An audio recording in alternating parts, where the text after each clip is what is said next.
time of year is not only exciting, but it's super confusing. The new iPhones are out, and I would think to myself, should I upgrade? Should I wait one more year and buy a phone with better features? But then there's the fear of missing out. I recently upgraded to the iPhone 17 Pro Max. So I thought now would be the perfect opportunity to share my thoughts on the iPhone 16 Pro Max after having it for 1 year, and hopefully this video is useful for you and helps you decide. As always, like all of my videos, there's timestamps in the description down below, so if you want to skip to a particular part of the video, you're more than welcome to do so. The design. Like all Apple products, the iPhone 16 Pro Max feels luxurious to hold, and I actually went for the Desert Titanium color. I didn't go for a darker color just because these tend to show scratches, and to be honest with you, I'm actually really glad I went for Desert Titanium. Honestly, the iPhone 16 Pro Max has held up really well in this color. I have been using a case on my iPhone, but even then, yeah, it's held up really well. I also like how the Desert Titanium color, it does actually change color under different lighting conditions. So if you're going from indoors to direct sunlight, it does change color, which is quite nice. I would say under direct sunlight, this does look more like a rose gold. So if you're someone who doesn't like rose gold, then yeah, Desert Titanium isn't for you. Another benefit of Desert Titanium is it doesn't really show many fingerprints. I know with the 17 Pro Max, Apple have gone back to aluminium, but the 16 Pro Max is made from titanium, especially the darker colors. I was constantly seeing people getting fingerprints in these areas here. If you're someone who likes to use your iPhone without a case, then yeah, this is definitely the color to go for.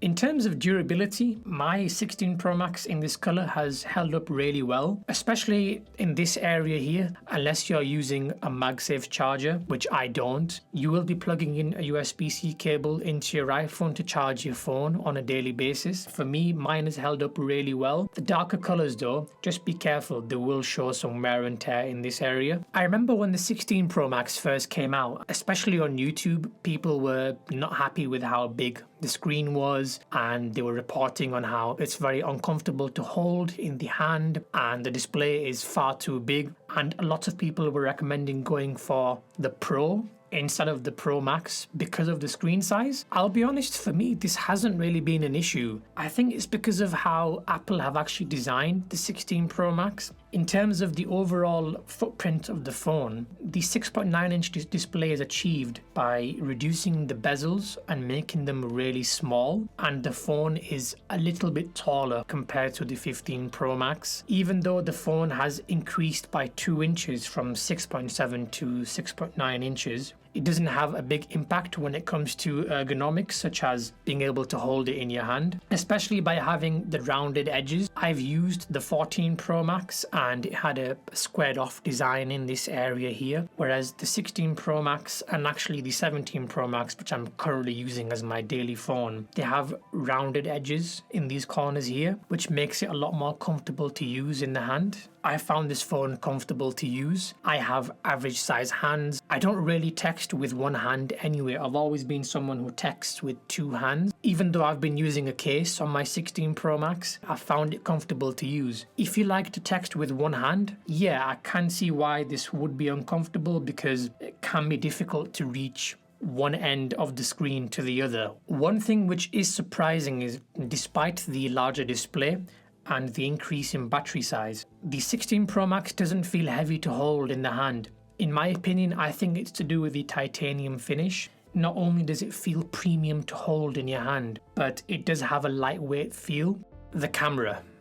The camera is always a hot topic when it comes to iPhones because this is an area where people expect Apple to be making big improvements. With the iPhone 16 Pro Max, there has been some improvements with the camera. So starting with the main and the ultra-wide camera, these are now 48 megapixels. By increasing both of these cameras to 48 megapixels, increasing the megapixel size allows you to crop into images because you can then capture them at higher resolutions, particularly if you like to take pictures of landscapes. You can then crop in and you can still retain high quality in those images. So for me, this is a welcome upgrade, especially in 2024 and now 2025. Having 48 megapixels should be the minimum which we expect on cameras now. Another hot topic on the iPhone 16 Pro Max has actually been this here, which is the camera action button. This is an area which has also been getting a lot of hate on YouTube and on the internet, where people have said it's been a bit of a pointless feature and not something which they've used. I'll be honest, I'm not going to jump on the bandwagon and give this hate, because for me, the camera action button has actually been a game changer. I've become a father recently, and there's been numerous occasions where I've had my son in my arm like this, and I've wanted to maybe capture an important moment. Sometimes it can be difficult to be able to reach for your phone because you have to concentrate on your child. And by having this camera action button, I can just press the button and the camera opens instantly. And from here, I can then record a video or take a picture. Especially my friends and family, most of them are actually Android users and they don't know how to use Apple products. This camera action button is great because I can just tell them to just quickly press the button like so, and they can take a picture very quickly. And for me, that's so important because children, they grow up so quickly and you want to be able to capture those once in a lifetime moments, and the camera action button has allowed me to do that. And I think this is the whole purpose of having the camera action button. I know some people might say, well, yeah, but you can just engage the camera on the home screen. Especially this day and age, sometimes having physical buttons is just easier. Buttons is something which is just tried and tested and it's been used for many years, particularly where if you have your grandparents or parents, they aren't the best with technology.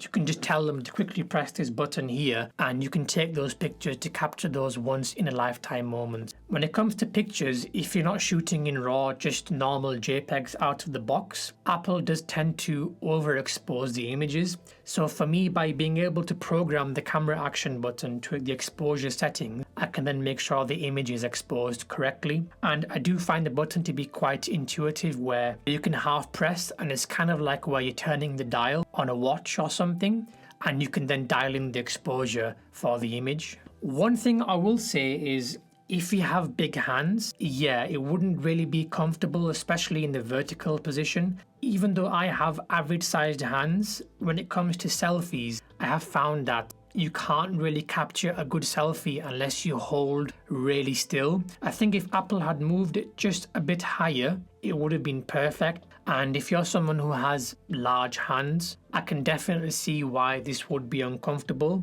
But I do think it has got a lot of unnecessary hate. In my opinion, it's been a great feature and it needs maybe a bit of fine-tuning. When it comes to video, the 16 Pro Max camera can now do 4K 120. And as someone who is a photo and video enthusiast, this blows my mind because this is something which could only be achieved in DSLRs or cinema cameras. And now phones can record 4K 120, which is just insane. If you want to really up your game and shoot in log, you can actually plug in a hard drive or an SSD into the USB-C area here, and that's when you can record cinema-like videos, especially if you're someone who likes to record a lot of slow motion, or maybe you like to use your phone to vlog with, which a lot of people do on holidays. Then yeah, having 4K 120 is great because you can then capture buttery smooth slow-mo in a device which is portable like this. One disappointing thing has been the telephoto camera. This isn't 48 megapixels, and especially when it comes to video, I have noticed that you can really see the drop in quality. I'm not getting consistent pictures in low light. Sometimes it looks great and sometimes it doesn't. One issue which I have found, and this isn't just specific to the 16 Pro Max, but this is an issue with Apple cameras in general, is the aliasing and the halo effect, especially at nighttime where you have street lights, or if you're shooting an image in direct sunlight, there is a lot of aliasing and a halo effect, and this is still an issue on the 16 Pro Max. The performance. Some of you might be wondering, okay, this is a Pro model. Does it deliver Pro pro performance. I'm not really into Geekbench tests and I won't be doing those in this video. If you do want to look at some Geekbench tests, there's plenty of videos out there on YouTube. For me, I like to look at the real world use. When it comes to everyday things such as texting, making phone calls, browsing social media, you won't really notice much difference even when it comes to the older iPhones. Those can do those tasks really well. The biggest difference I've found has been battery life. Apple are now using a 100% recycled aluminium substructure and they've optimized the back glass here.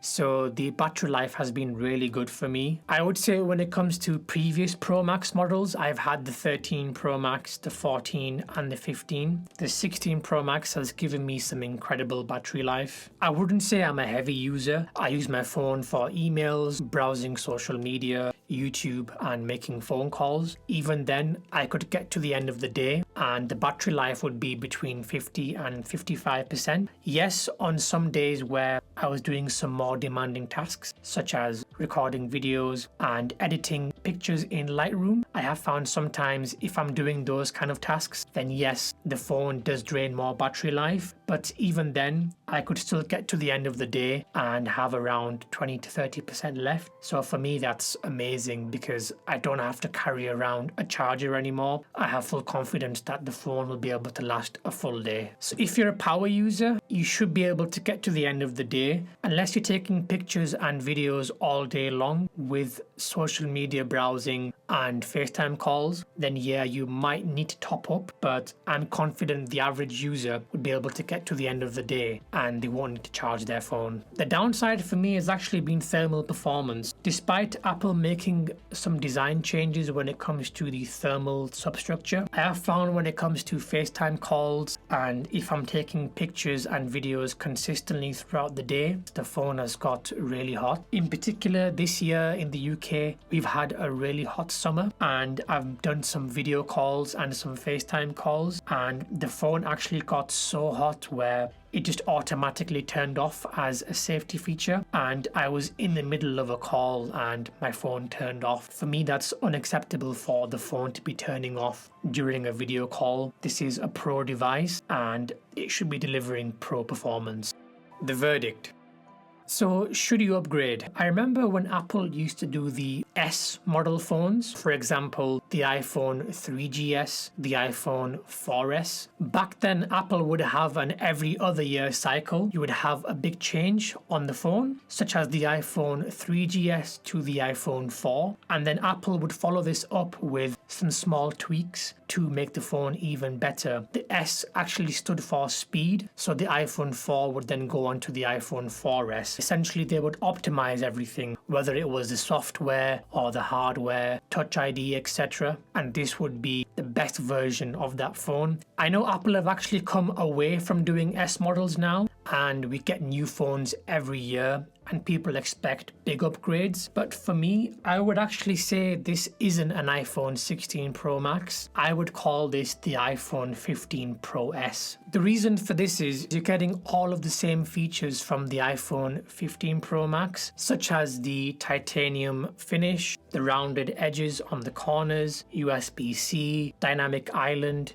and the always-on display. But we now have some refinements, such as a larger display and improved battery life, along with some improvements to the main and the ultra-wide camera, where they've now been upgraded to 48 megapixels. Essentially, this is an iPhone 15 Pro S because you're getting all of those same features as the 15 Pro Max. But I just feel like this phone has been optimized. I feel like Apple should maybe go back to the S model design where we don't necessarily have to have big features every year. You can tell that the 16 Pro Max was essentially a stopgap because I have the iPhone 17 Pro Max with me and the 17 Pro Max has been totally redesigned and has some big changes compared to the 16. If you had the 15 and the 16 Pro Max on the same table, the average user, I don't think they'd be able to actually tell the difference between both of these phones unless they notice the camera action button or the larger display size. If you're someone who has the iPhone 14 Pro Max, I wouldn't go for the 16, I would actually go for the 17 Pro Max. If you have the 15, I still don't think it's worth the jump to the 17. For me, the best time to upgrade is every 3 or 4 years. So if you have the 14, go for the 17. If you have the 15, I wouldn't bother upgrading to the 16 or the 17. It also depends on your budget as well. The iPhone 17 Pro Max is not a cheap phone, and one benefit we do have is that the 16 Pro Max has now really reduced in price. So if you do have the 14 or 15 and maybe you want to pick up the 16 on the used markets, then yeah, if that's something which you want to do, I can totally understand it. If you're on an older iPhone such as the iPhone XS or 11 Pro Max or even the 12, go for the 16 or the 17. You won't be disappointed. If you have the funds, I would personally go for the 17 Pro Max, but you can get some really good deals on the 16, especially on eBay or using authorized third-party retailers. If you're someone who has the 16 Pro Max already and you're watching this video, I would hang on to your phone and keep it for several years. Unless if you have the money and you really want to go for the 17 Pro Max, then yeah,